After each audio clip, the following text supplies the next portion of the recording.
stíhačku na svoju farmu.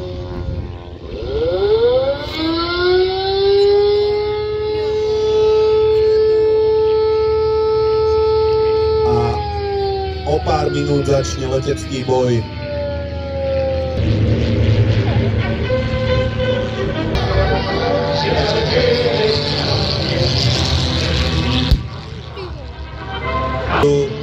Letisko Luftwaffe.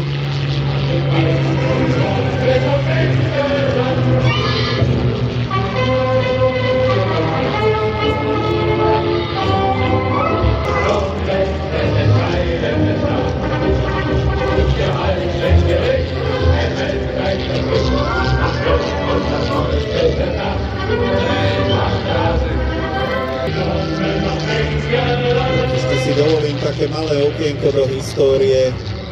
Československí piloti a slovenskí piloti a najznámejší boli z Československa.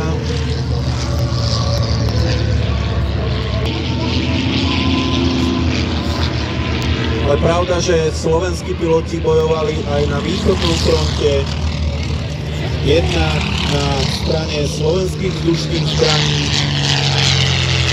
to znamená, bojovali proti Sovietskému zväzu. Tam sme mali veľmi významných vodcov ako Jan Režňák,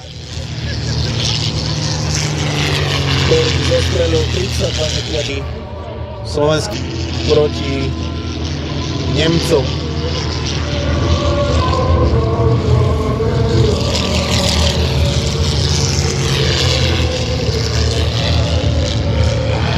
Môžete všimnúť jedno na svojom trupe slovenské kríže alebo kríže slovenského štátu. To sú tie modré kríže s bielým lemom, s červeným kruhom. Teraz slovenské lietadlo zostrelilo sovietské.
Predsa len taká malá informácia, dovolím o tých dvoch našich najlepších stíhačoch, a teda prvý z nich, Otto Smith.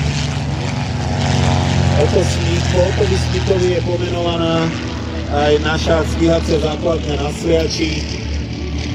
Otto Smith sa narodil v roku 1922 v Gruzínsku slovenským rodičom a je to v podstate malá židovský pôvod. Stal sa najúspešnejším britského letectva, alebo respektíve bojujúcim na strane spojencov. Oficiálne mu bolo priznaných 11 zostrelov nepriateľských lietadiel.